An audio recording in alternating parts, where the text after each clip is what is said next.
NASA's latest data shows that astronauts on Mars would be exposed to 700 times more radiation than on Earth, and that single fact could decide whether humanity ever becomes a multi-planet species.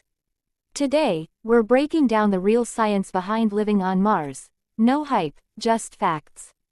For decades, Mars has been the poster child of human space exploration, close enough to reach, mysterious enough to explore, and potentially habitable enough to dream about. But dreaming is one thing. Actually living on the red planet, that's a whole different playbook.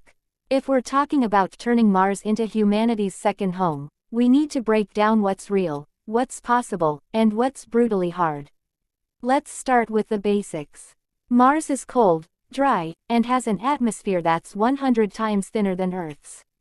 That means no breathable air, no natural protection from cosmic radiation, and temperatures that can drop to -195 degrees Fahrenheit in winter. Anyone planning to live there long-term needs a fully sealed habitat, radiation-proof shelter, and infrastructure that can generate oxygen, food, and water on site. This isn't camping. This is survival engineering. Radiation is honestly the biggest showstopper. Mars lacks a magnetic field, so radiation from the sun and deep space floods the surface 24/7. Long-term exposure increases cancer risks, damages the nervous system, and messes with critical organs. Scientists believe future Martian bases might need to be built underground or covered with thick layers of Martian soil to protect astronauts. If we can't solve that, permanent settlement is a non-starter.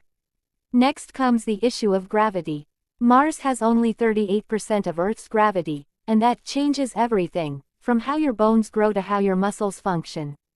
Astronauts returning from the ISS already struggle with Earth's gravity after months in orbit, and that's with extensive exercise.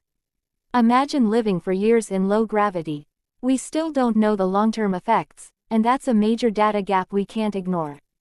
Then there's the question everyone asks: what about water? Good news, Mars has ice. Lots of it. The challenge is accessing it, melting it, and purifying it without wasting energy. NASA's Perseverance rover already detected hydrated minerals, and this gives scientists hope that local water extraction will be possible. But the technology needs to scale massively before a human settlement becomes self-sustaining. Food production, also tricky. Martian soil contains toxic perchlorates that can't be used for agriculture. So every tomato, every potato, and every grain of wheat must be grown in controlled hydroponic or aeroponic farms.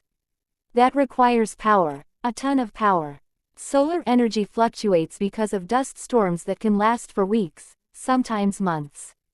That's why many experts argue that nuclear reactors will be essential for the first Martian colonies. And let's talk distance. Even with the fastest spacecraft we have today, reaching Mars takes about 7 months. That means 0 instant rescue missions, no emergency shipments, and no medical evacuation. Any crew living on Mars must be fully trained, self-reliant, and ready to handle everything from technical failures to medical emergencies, on their own. Despite these massive challenges, we've actually made huge progress. NASA's Artemis program is preparing humans for long-term stays beyond Earth. SpaceX's Starship aims to send the first human mission to Mars within the next decade. Robots like Perseverance and Curiosity are mapping terrain, testing oxygen production, and analyzing resources. Every piece of data we gather pulls Mars closer into reach. So, are we ready to live on the red planet? Short answer: not yet. Long answer: we're closer than at any point in human history. It'll take breakthrough-level innovation, global collaboration, and long-term commitment. Mars is not the kind of place you go to build a vacation home. It's the place you go to ensure your species survives for the next million years. And maybe, just maybe, the first generation to walk on Martian soil is already alive today. If you're excited about the future of space exploration and want more deep dive breakdowns like this, hit subscribe, drop a comment, and share this video with someone who loves science and bold ideas. Your support helps us push this mission forward.